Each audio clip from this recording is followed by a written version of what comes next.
Hello guys, welcome back to our channel Vihas world.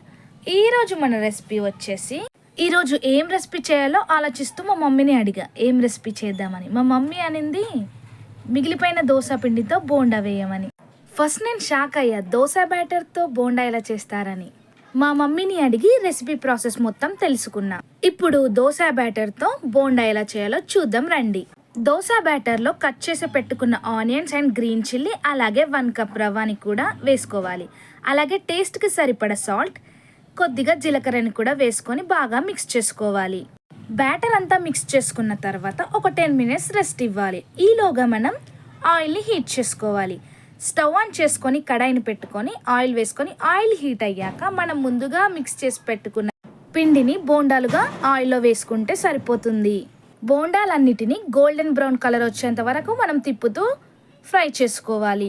మా mummy చెప్పిందని దోశ బ్యాటర్తోనైతే బోండాలు చేశా, కానీ టేస్ట్ ఎలా ఉంటుందో అని ఆలోచించా. కానీ చేశాక మాత్రం యాజ్ ఇట్ ఈస్ బోండా కంటే ఇంకా చాలా బాగా టేస్ట్ వచ్చింది. మీరు కూడా ఎప్పుడైనా ఇలా మిగిలిపోయిన దోశ బ్యాటర్తో బోండాలు చేశారా? చేయకపోతే వెంటనే ట్రై చేయండి, చాలా టేస్టీగా చేసుకోవచ్చు. డైలీ దోశలు తినాలంటే చాలా వరకు నచ్చదు కాబట్టి అదే దోశ పిండితో మనం బోండాని కూడా చేసుకోవచ్చు. కొన్ని ఇంగ్రీడియంట్స్ యాడ్ చేస్తే బోండా రెడీ అయిపోతుంది. ఈ బోండాల్లోకి టమాటా చట్నీ లేదా పల్లి చట్నీ అయినా చాలా బాగుంటుంది. ఈ వీడియో మీకు నచ్చినట్టయితే ఛానల్ని సబ్స్క్రైబ్ చేసుకోండి.